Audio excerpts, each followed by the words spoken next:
Perfect. All right. Money Show would like to welcome Oliver Velez, Chief Trading Officer and CEO of iFund Traders. He was the first inaugural keynote speaker of the first ever Traders Expo.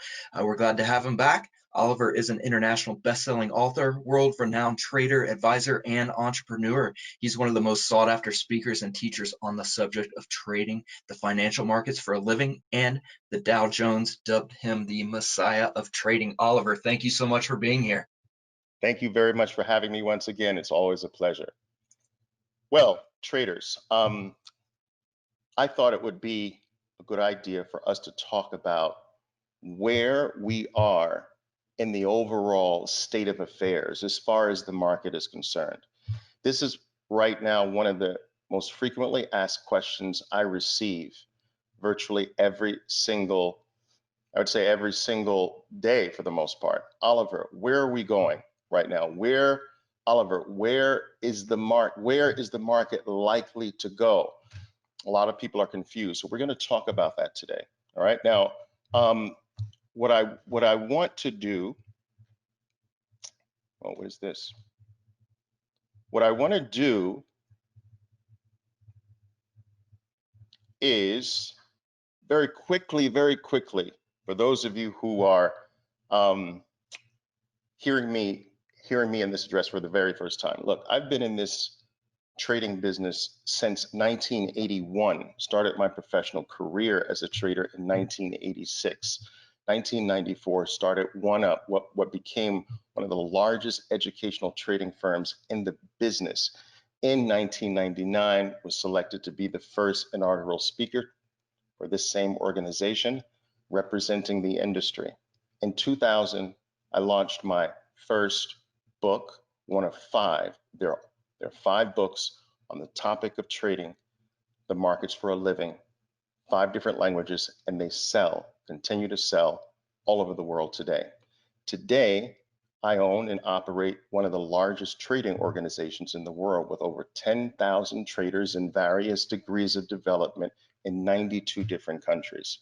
So you can imagine that I am constantly bombarded by the question, especially now in the post-pandemic term, where are we? What's going on? Why is the market behaving like this? And what is likely to be the future state of affairs over the next several months? Now, to be very truthful, no one can really truly tell what the future is going to bring. There are firms that spend hundreds of millions of dollars a year, traders, right? Hundreds of millions of dollars a year trying to get that right. So the first thing I want to say is that at the end of the day, no one can predict the future. But what we can do is come up with some probabilities. And this is all we are as market participants, right? We're probability readers. And you don't have to know, you just have to be prepared.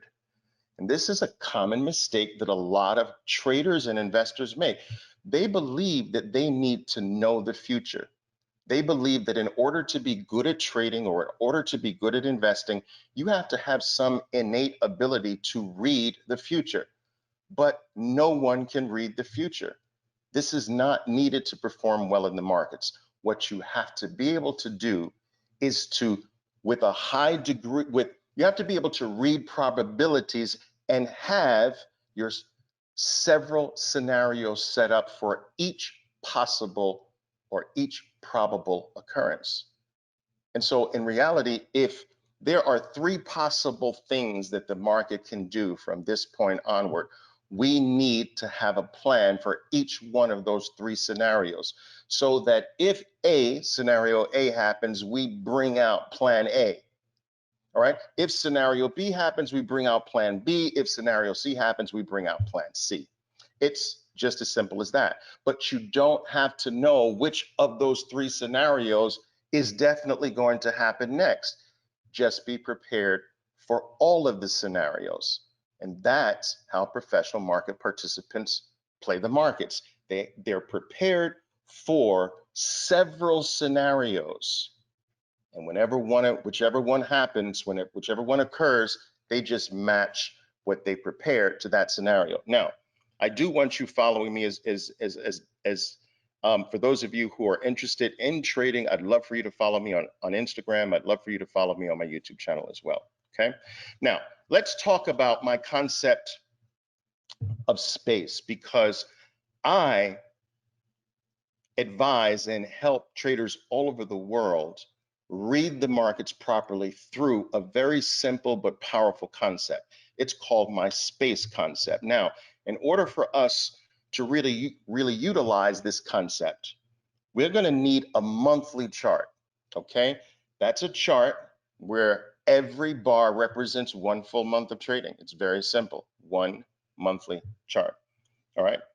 We need a 20-period moving average on that chart. So we're going to overlay a simple 20-period moving average on the chart. So remember, we're going to look at the market through the eyes of the monthly chart.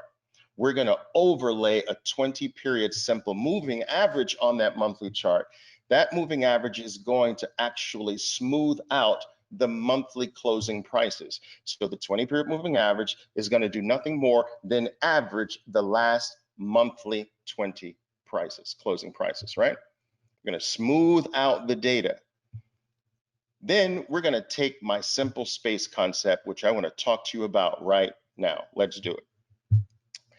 Let's take this chart. I grabbed this chart today. This is a basic chart of the SPYs, SPY. That is an ETF that is designed to mimic the S&P 500, right? So if you want to play the entire market, if you want to play the S&P 500, SPY is an amazing vehicle to do that. So if you think the market's going to rise over time, you should buy the SPYs. If you think the market's going to decline over time, the SPYs on the buy side are not what you want to do, right? Okay, this is a 15-minute chart of the SPYs, but we're going to superimpose a 20-period moving average on the chart, as you see. So we have a 20-period moving average on the chart. You know what happened to my presentation here? Here it is. Okay. Pen here, my pen. Let me grab a pen here. I'm gonna do an arrow. Okay. Uh-oh. Know how to do this. Give me a second here, guys.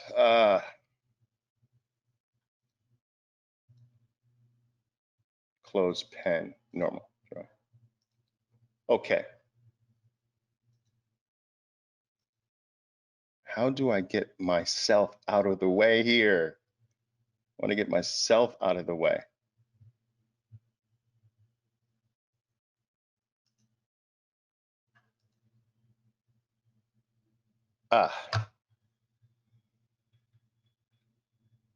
Give me just a second here, guys.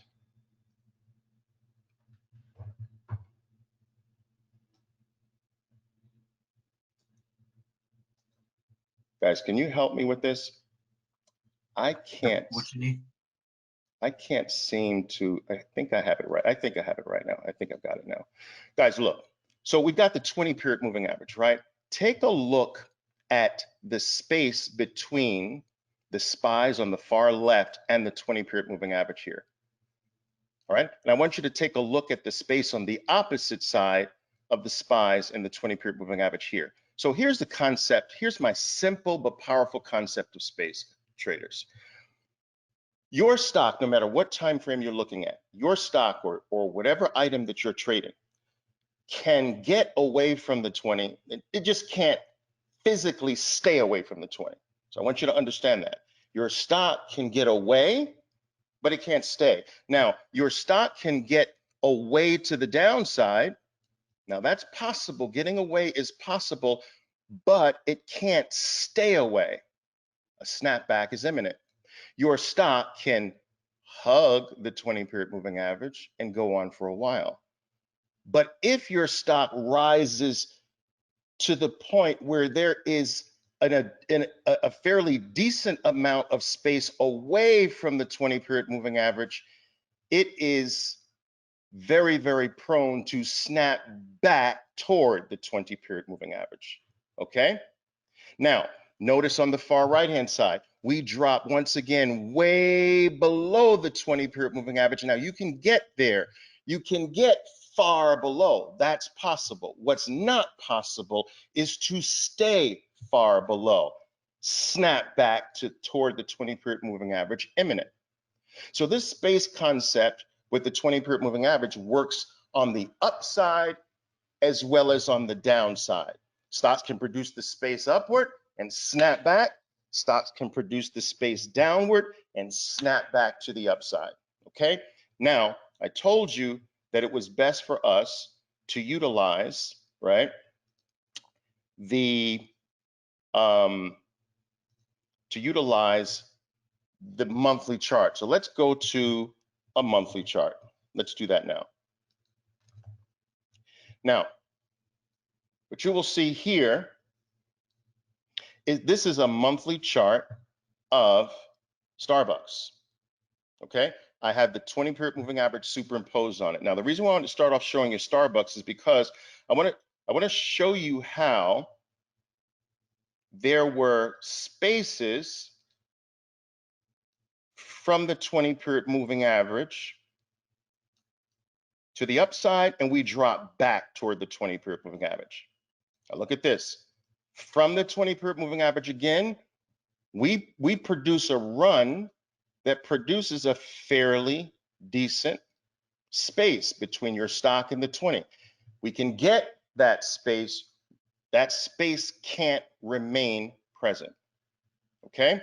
Now, take a look at Starbucks' really last run to the upside near 100. I want you to take a look at the space.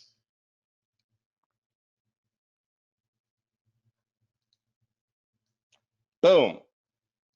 We can get far away. We can't stay far away. So what's the point here?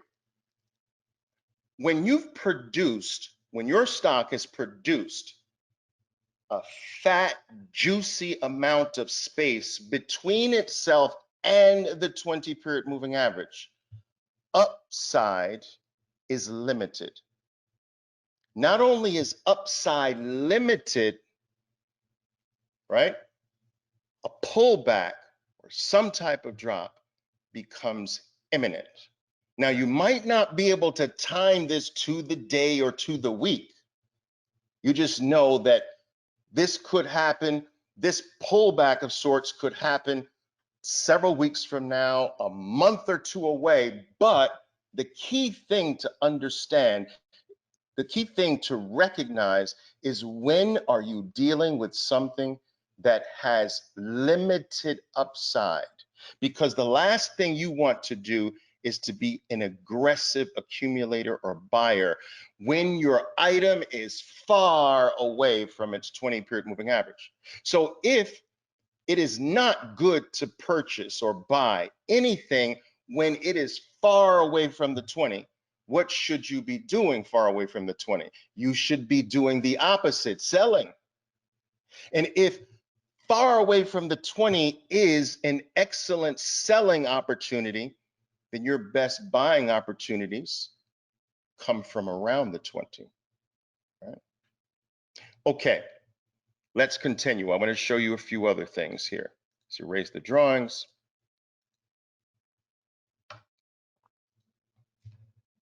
Let's take a look. This is as of today, traders. As of today, this is a monthly chart of Microsoft.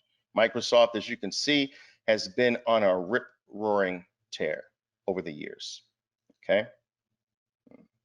I own this from $18 and $24, by the way. But anyway, I want you to note the 20-period moving average is superimposed on it. Now, these may not look big to you at the time, but these were fairly decent, fairly fat spaces back in the past. See that? Spaces, drop back, space, drop back. Now notice how, as the trend matures, the spaces get a bit wider. They grow, which means that the drops are going to be more stark, more powerful.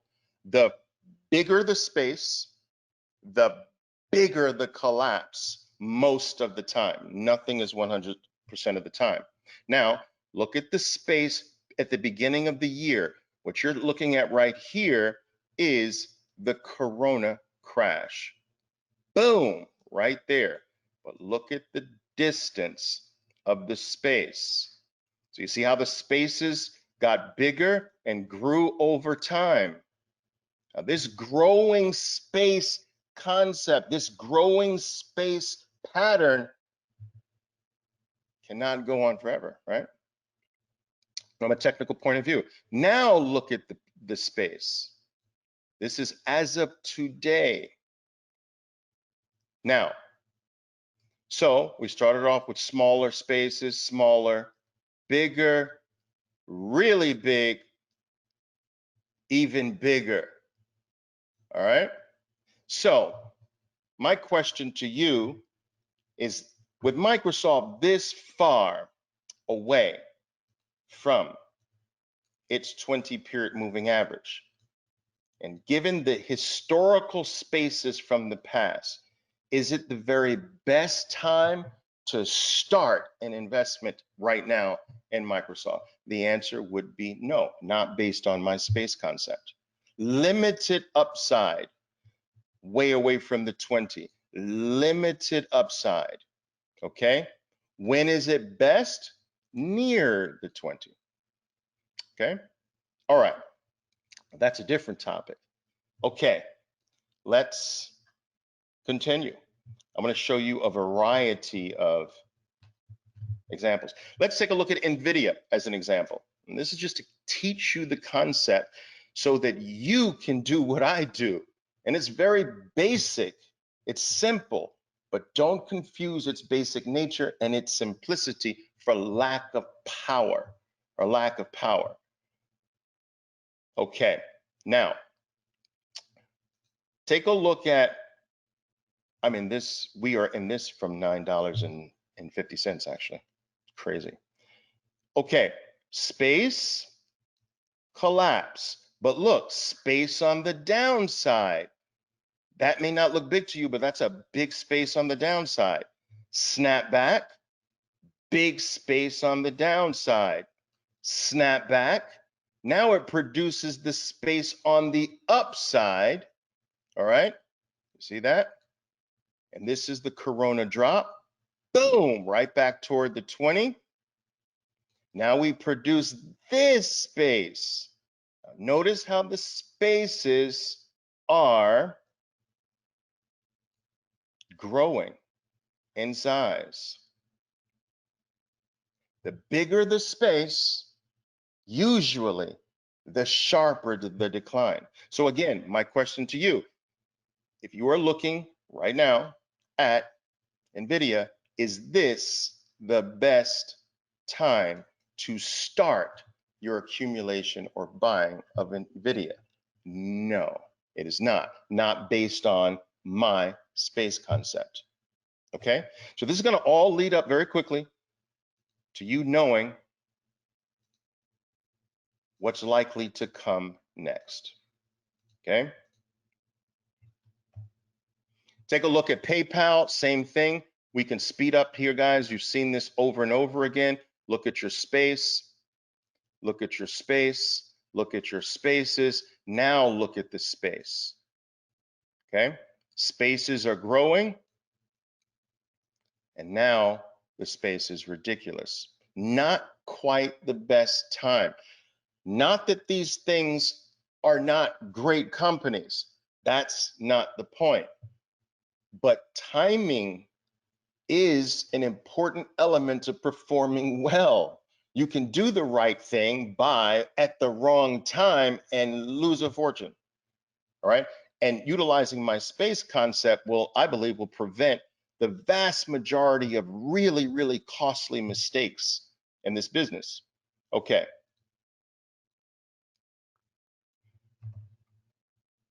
JD is one company. Notice the spaces again. These are very, very popularly traded items now. Look at your spaces and the collapse. Space and the collapse. All right. Space and the collapse. Now, this is interesting because JD produced space to the downside here. Snapback. Now,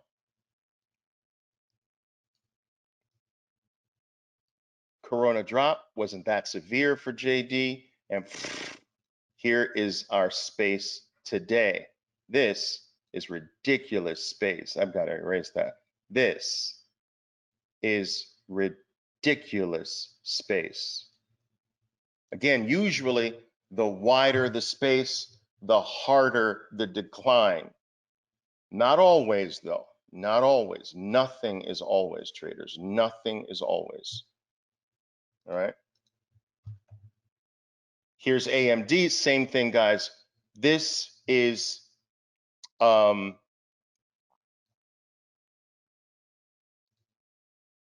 sort of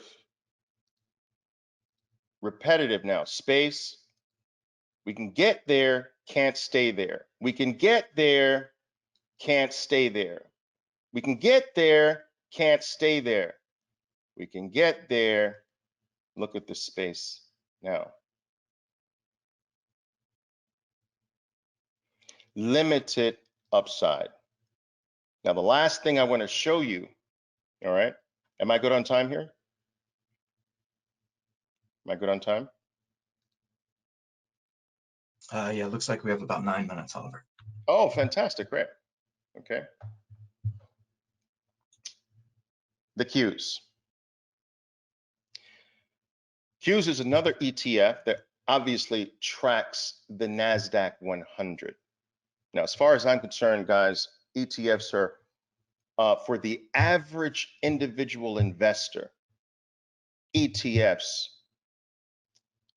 are the best vehicle to track the overall market. I know some people do have concerns with them, but I've just found them to be the easiest way to basically capitalize on the markets if you are a regular investor. If you're a hedge fund manager or a professional and spend tens of millions of dollars on research and so forth and so on, then perhaps not. But even those individuals, even those organizations use ETFs as well. Okay, so QQQ tracks the NASDAQ 100. Now, here I want to show you something very interesting because the NASDAQ right now is the hottest market of all. It is tech heavy. And obviously, the coronavirus pandemic has helped favor a lot of your technology companies. Why? Because people in a pandemic state obviously are home more and they utilize technology more. So there are a higher number of stocks that are benefiting on the technology side in the technology space than in other spaces. And so this is one of the only averages for the most part that is aggressively at new highs. This is the chart of the NASDAQ 100 as of today, or the ETF of the NASDAQ 100 as of today. Now remember, this bar is a monthly bar, okay? So each bar is a monthly bar. I want to go back here, look at your spaces and the collapse. Look at your space and the collapse. Now look how the spaces grew, all right? And collapse. Here's the space into the corona top and collapse. Now look at the space today. What do you think is more likely? 4 or 5 more green monthly bars even further? It's not impossible, but is that more likely than several red bars to bring over a several month period the NASDAQ back toward its 20-period moving average? Which would you think, which would you say is more probable? All right, by now, based on my space concept, you should know what is more probable. Now, again, I have to put the emphasis on the word probable. It is not impossible for there to be 3, 4, 5 more green bars to the upside. it would be unprecedented. But we are probability players. The higher probability is for there to be, let me see if I can,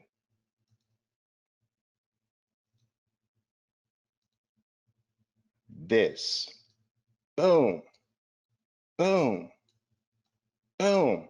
They could be smaller bars back toward the 20 or heavy bars back toward the 20 or a mixture of both back toward the 20. But I will tell you this, the bigger the space, the more violent the decline statistically. The bigger they are, the harder they fall. Now let's take a look at the difference between the Qs, which is the Nasdaq, technology heavy, new highs, right? All-time new highs this month again, okay? Let's take a look at the difference between the Nasdaq and the S&P. Oh, did I not have it? Oh, I didn't have it, guys. I'm sorry about that. But maybe, oh, I didn't have it.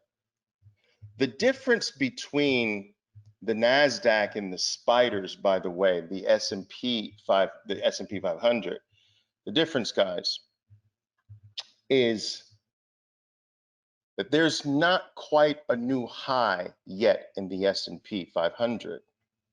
That is because it has fewer tech-related companies in the index, all right? And more of the companies that were negatively affected.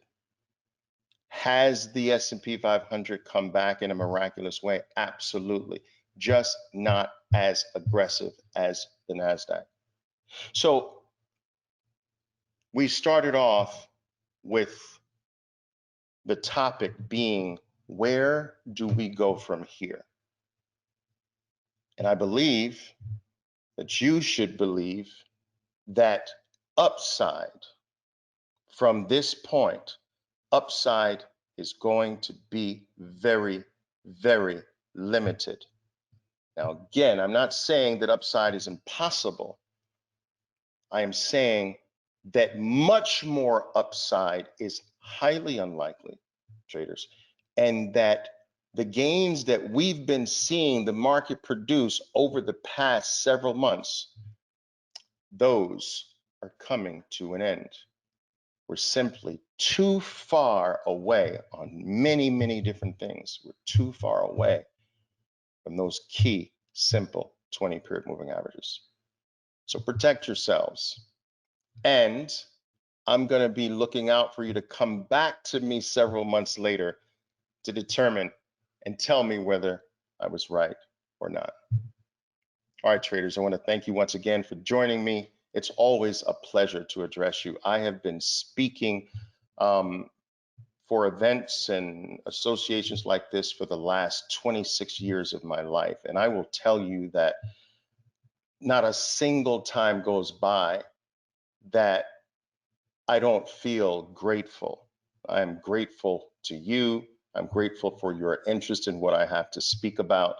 I'm grateful for a great deal of the support on the part of many of the traders I know who are watching me today. And I'm very grateful for the Money Show. The organization has been very, very special to me over the last several decades. And I'm looking forward to several more decades with them. Thank you very much. All right, Oliver, thank you so much. Always a pleasure speaking with you. I know we've been able to talk to you a good bit, and we're proud to have you. Thank you so much. Thank you. Thanks for having me again. All right, have a great day. You too.